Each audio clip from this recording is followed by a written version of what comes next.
La seconde partie de notre semaine dans le monde, toute l'actu de la semaine décryptée par nos éditorialistes. Et je vous la présente très rapidement. Alain Foka, journaliste à RFI, Radio France Internationale. Éric Decouty, directeur adjoint de la rédaction de Marianne. Laure Simoes, directrice éditoriale de Cartooning for Peace.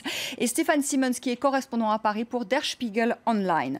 C'est le bras de fer qui se poursuit au Venezuela entre le président Nicolás Maduro et l'opposition. Une crise politique sur fond de crise économique et sociale. Les Vénézuéliens aujourd'hui ont faim. Les Vénézuéliens qui ne mangent qu'une fois par jour. Ça paraît fou de le dire lorsque l'on sait que le Venezuela est quand même l'un des plus gros producteurs de pétrole de la planète. Le président Maduro a décrété cette semaine l'état d'exception qui étend ses pouvoirs. Je vous propose tout de suite de l'écouter, le président vénézuélien. L'Assemblée nationale du Venezuela a perdu sa validité politique. Sa disparition est une question de temps. C'est un décret inconstitutionnel. Maduro n'est pas au-dessus de la Constitution. J'appelle la population, l'armée, le pays entier à ne pas reconnaître ce décret que le gouvernement veut nous imposer. Stéphane Simmons, est-ce que ça peut se terminer par un coup d'État militaire ? En fait, c'est ce qu'il dit Maduro. C'est tout son argumentaire, c'est là-dessus. C'est qu'en fait, l'opposition est illégitime, l'opposition contre lui, et que son régime qui a suivi le grand Chavez, qui a toujours pu vendre à sa populace même une situation économique difficile comme le paradis. Donc Maduro se trouve dans une situation difficile et il insulte l'opposition pour lui dire de toute façon, vous êtes des traîtres, vous représentez que l'impérialisme et vous êtes portés par les régimes de droite qui sont installés autour de Caracas. Donc il y a le Brésil, il y a l'Argentine, la Colombie, où dans les dernières élections, on a vu quand même une montée de la droite. Donc Maduro se sent isolé. Et il attaque en sortant ce vieux argument d'un coup d'État imminent. Alain Foka, vous y croyez au coup d'État militaire ? Parce que c'est quasiment la guerre civile dans les rues. Enfin, on voit quand même des affrontements très violents entre les forces de l'ordre et les opposants. On voit des supermarchés qui sont dévalisés. On voit des comités locaux qui sont des comités d'autodéfense quand même. Donc tout ça sont quand même des symptômes de guerre civile. Mais on voit ça pas mal quand même en Amérique latine. Mais j'ai pas envie d'exagérer. Sauf que ceux qui regardent aussi ce qui se passe en France se disent il y a peut-être la guerre civile là-bas. C'est-à-dire on voit des policiers qui sont caillassés par des jeunes, des véhicules de police qui sont brûlés. Je pense que l'Amérique latine a un peu l'habitude de ce genre de situation. Et puis on a vu ça aussi au Brésil. Bon, au Brésil, ça s'est terminé comme ça s'est terminé. Je pense que le Brésil a un peu contaminé le Venezuela dans ce cas-là. Mais dire que toute la population mange une seule fois par jour... C'est ce que disent les Vénézuéliens sur place, qui sont revenus, qui ont témoigné ici sur le plateau, et qui disent que la situation humanitaire est juste catastrophique. Enfin, c'est catastrophique. Enfin, absolument. C'est vrai qu'on n'en parle pas beaucoup. C'est vrai que dans les médias, très honnêtement, Éric Decouty, parce que vous êtes directeur d'un journal, c'est vrai qu'on ne parle pas aujourd'hui de la situation humanitaire au Venezuela. Et j'invite vos auditeurs à lire Marianne cette semaine, parce qu'on consacre 4 pages à l'Amérique du Sud. Je viens juste vous le donner, donc c'est normal. C'est normal que vous ne l'ayez pas vu. Merci de m'en sort bien. Il vient juste d'arriver. Donc on traite 4 pages sur la débâcle des gauches en Amérique du Sud. Et j'ai parlé avec notre correspondante. Il y a une situation... Ils sont au bord du chaos au Venezuela. Il y a une particularité. Mais je crois que ce qui est intéressant, et vous l'avez dit, Vanessa, dans votre lancement au début, la situation économique. Le Venezuela, c'est un pays dont l'économie, depuis très longtemps, est construite uniquement autour du pétrole. Donc, en fonction de la valeur du pétrole, si le pétrole se vend bien, le peuple mange. Si le pétrole ne se vend plus, c'est le chaos. Il y a des problèmes de médicaments, il y a un problème... C'est un pays d'électricité, c'est un pays qui est au bord du chaos. Ça, c'est une première réalité. Donc, si il n'y a pas un changement de structure de l'économie, c'est quelque chose qui se renouvellera avec la gauche, avec la droite.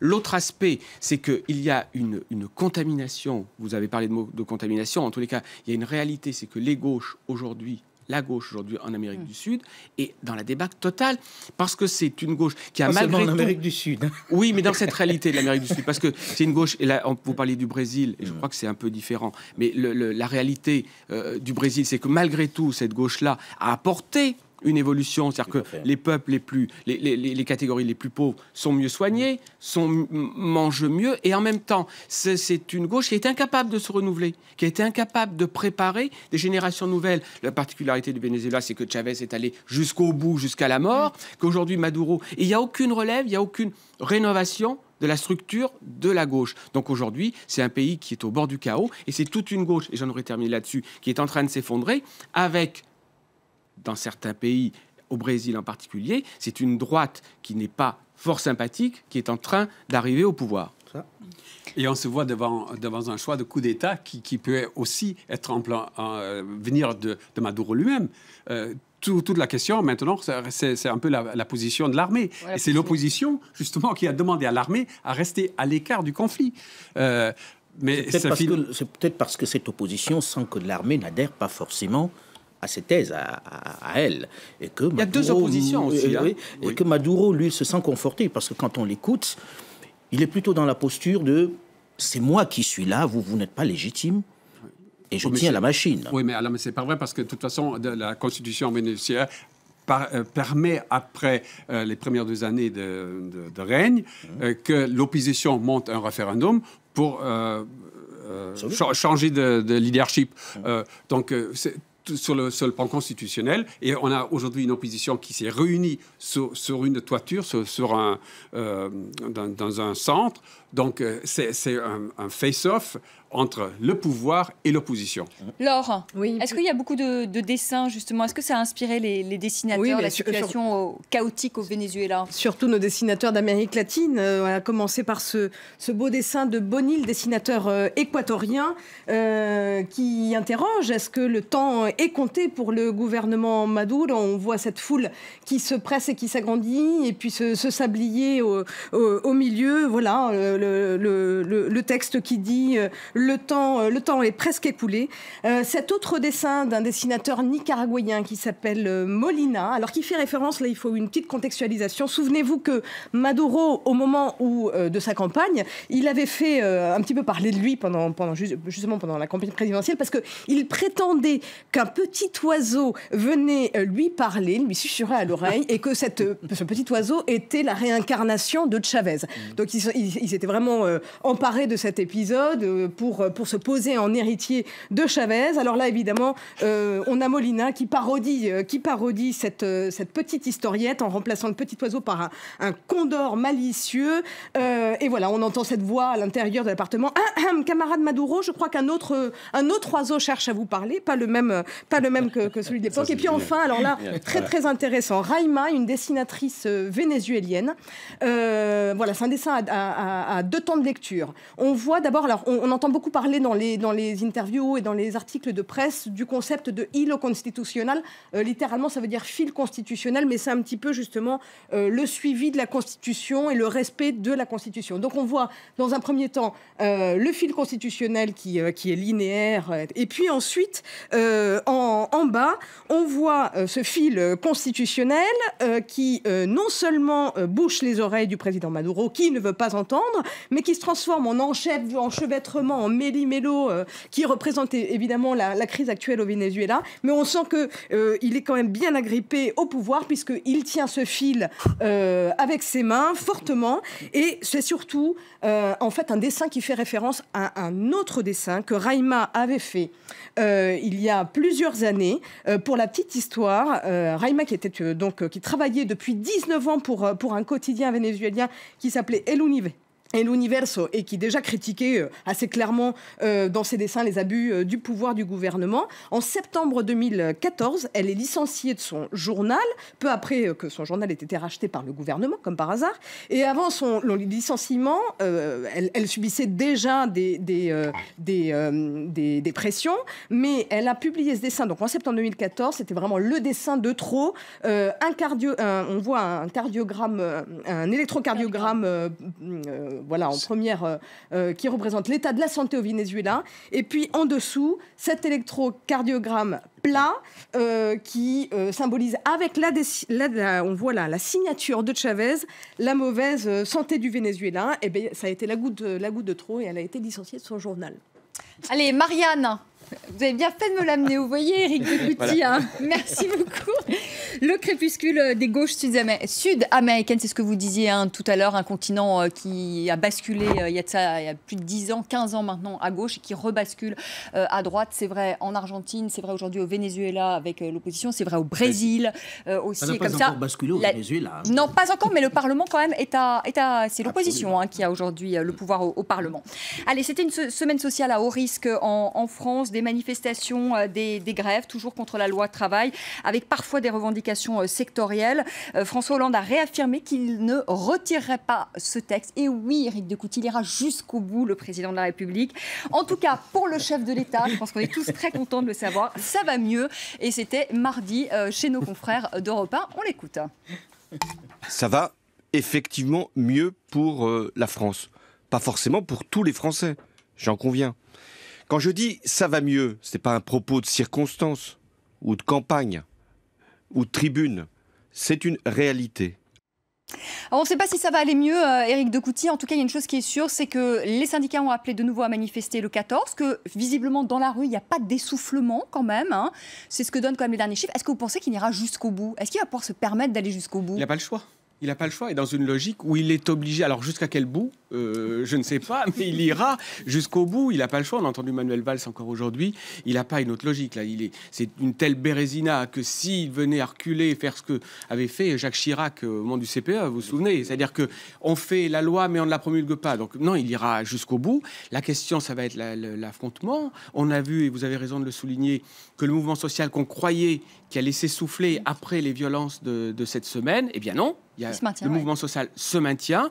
Il y a l'effondrement, il y a une crise politique à gauche qui est permanente. On voit bien que François Hollande, il est dans une impasse. Il est chaque semaine dans une impasse qui semble encore une fois plus étroite. Mais la question, est-ce qu'il ira jusqu'au bout? Oui, parce qu'il n'a pas le choix. Stéphane Sibos, comment sont vues ces manifs-là, justement, en France, en Allemagne? On les a couverts de près et on s'étonne en Allemagne parce qu'en même temps, on a passé encore la loi de l'état de l'urgence, là, hier. Et on se demande comment c'est possible que dans un pays qui est soi-disant cerné par la police et contrôlé, parce qu'on est devant une menace terroriste, qu'il y a eu un déchaînement des casseurs dans les rues de la capitale. C'est ça qu'on comprend pas en Allemagne. Et bien sûr, remis ça dans le contexte français, ça va encore aider le Front National et Marine Le Pen, qui déjà est revenue sur ce propos en disant que inacceptable que vu Mais ce qui est intéressant aussi, c'est même sur les manifestations sur la loi travail, quand en Allemagne, vous avez réformé, il y a eu les lois Hartz, et quand on voit aujourd'hui en France qu'on essaie de réformer et que c'est tout de suite des milliers de personnes dans les rues, comment c'est perçu justement en Allemagne? Ça, c'est le classique français, on ne peut pas réformer la France. C'est comme ça que pensent les Allemands, ils disent la France, elle n'est pas réformable. Elle n'est pas réformable, on l'a essayé à plusieurs reprises, c'est la droite qui a essayé, c'est la gauche qui réessaye, et tout le monde est assis sur son acquis social. Ils se moquent de nous un peu? Un petit peu, oui, parce que faut dire que les Allemands n'avaient pas tellement le choix. La Hartz, c'était quand même une cure extrêmement dure pour les salariés allemands qui, pendant une dizaine d'années, n'ont pas eu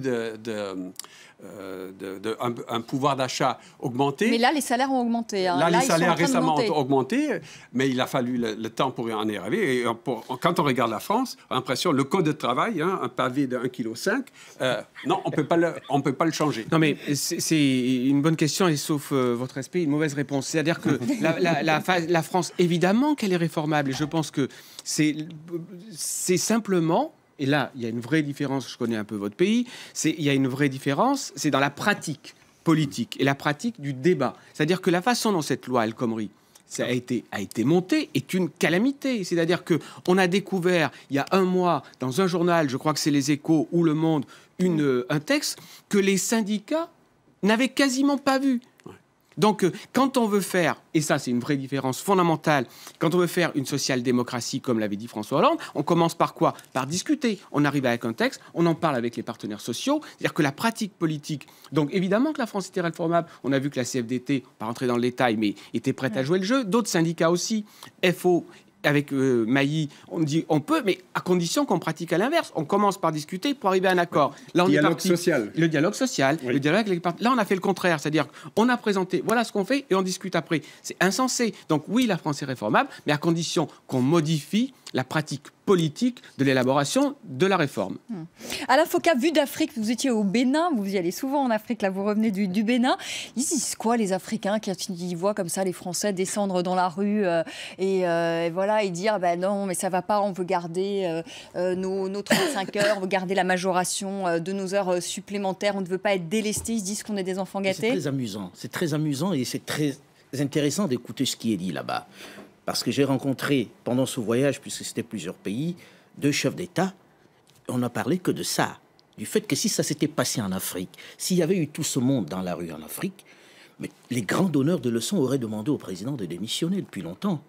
S'il y avait eu une telle impopularité d'un chef d'État africain, on aurait dit que son peuple l'a rejeté.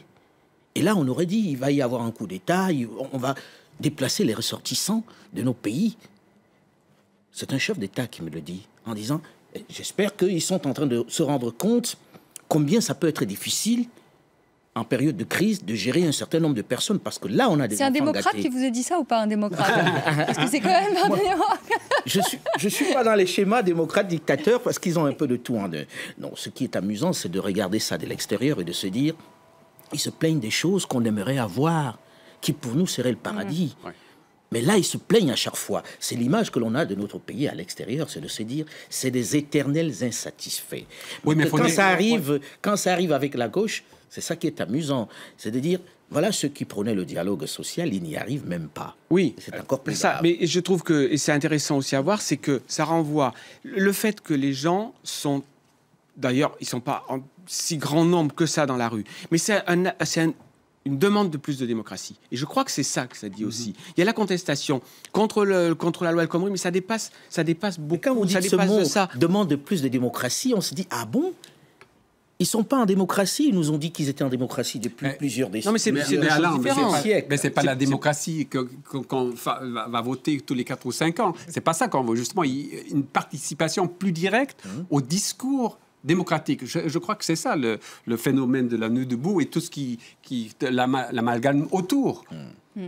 Éric de Coutty, ça va mieux? Ou il se moque de nous? Il se moque de nous. Il se moque de nous. Alors, je vais reciter mon journal parce que finalement, on est dans l'actualité de façon permanente. Alors, cette semaine, c'est ça. Mais la semaine dernière, on a fait en couverture, ça va mieux? Oui, mais pour qui? Et on a fait une recension de tous les secteurs en reprenant toutes les déclarations du bon président François Hollande, en nous disant voilà pourquoi ça va mieux dans tous les domaines. Et on s'aperçoit que oui, il y a un certain nombre de secteurs, il ne faut pas se tromper, il y a un certain nombre de secteurs où ça va un peu mieux, mais en tous les cas, pas pour ceux qui l'ont élu, pour faire court. Donc aujourd'hui, non, ça va pas mieux. Il fait croire que ça va mieux, on voit bien. C'est un gimmick parce que tous les ministres, il y a une consigne. Hein, vous savez qu'après qu'il l'ait dit dans l'émission de France Télévisions, il y avait la consigne à le dire à tous ces ministres. Donc il faut vous rencontrer Najat Vallaud-Belkacem. Il faut qu'elle dise à un moment ou à un autre, oui, ça va mieux. Donc chacun consigne, ça va mieux. Sauf qu'on voit, j'en aurais fini avec ça, on voit dans tous les sondages qu'il a beau répéter en boucle, ça va mieux, personne n'y croit. Parce que ça ne se voit pas. Alain Foka, ça va mieux? Et apparemment, ça va mieux ici, mais j'ai pas tellement vu le mieux.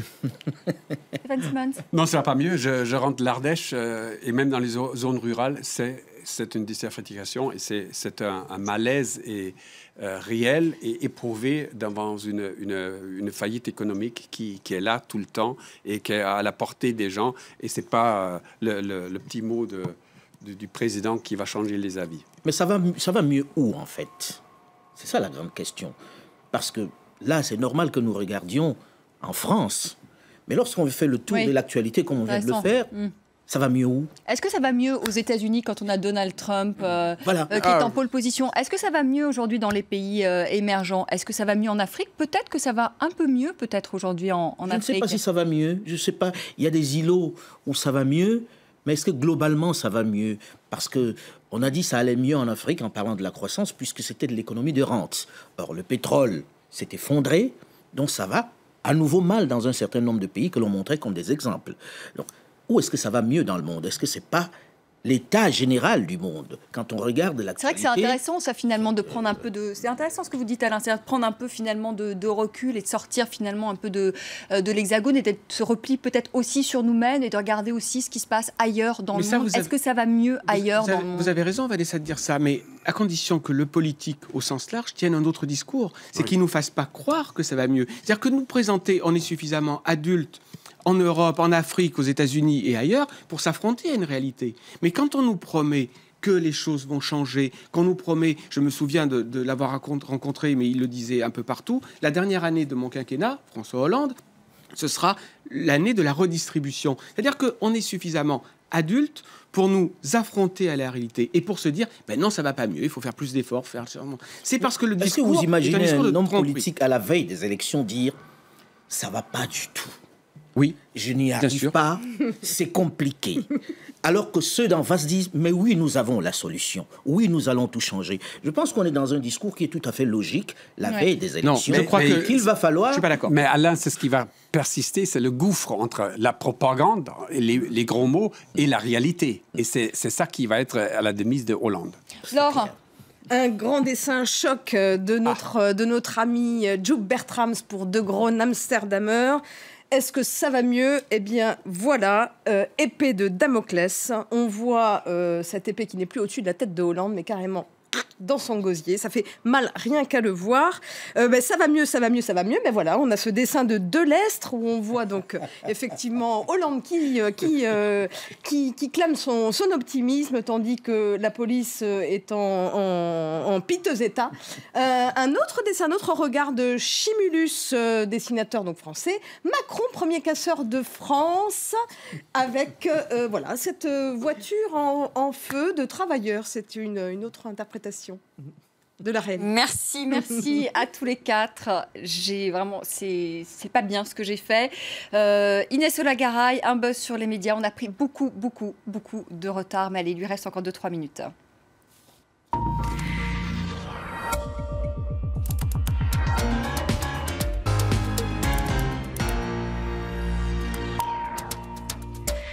Allez, excusez-nous Inès, on a été bavard, trop bavard ce soir. On va dire quelques mots de ce dont on a beaucoup parlé aujourd'hui sur les réseaux sociaux, c'est du crash, du vol d'Égyptair. Vous avez de la chance parce que je parle vite, donc je vais pouvoir rattraper tout ça. Allez-y, vous avez 2 minutes, c'est parti. Voilà.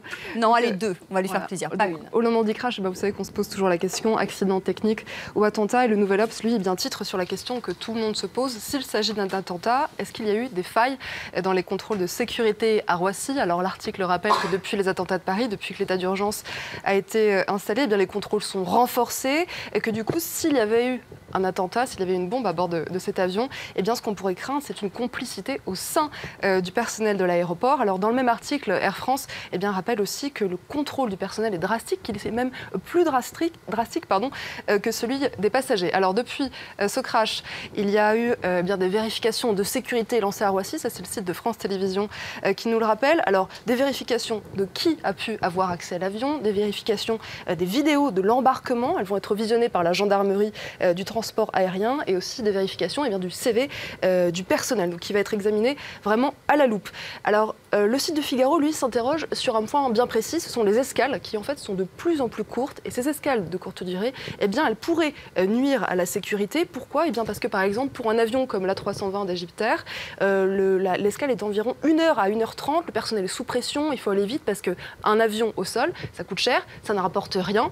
Et donc, il faut absolument vérifier tout ça le plus rapidement possible. Alors, le même article retrace les 3 dernières escales de cet avion. 1 heure à Tunis, puis un peu moins de 2 heures au Caire, avant de repartir pour Paris, où il ne restera qu'un peu moins d'1 heure avant de reprendre la route du Caire. Donc c'est très court. Allez, une chronique complète, Inès Olagaray, à 20h45. Merci encore à tous les 4 d'avoir participé à cette semaine dans le monde. Merci à vous de l'avoir suivi. Très belle soirée, très bon week-end. Tout de suite, le journal sur France 24.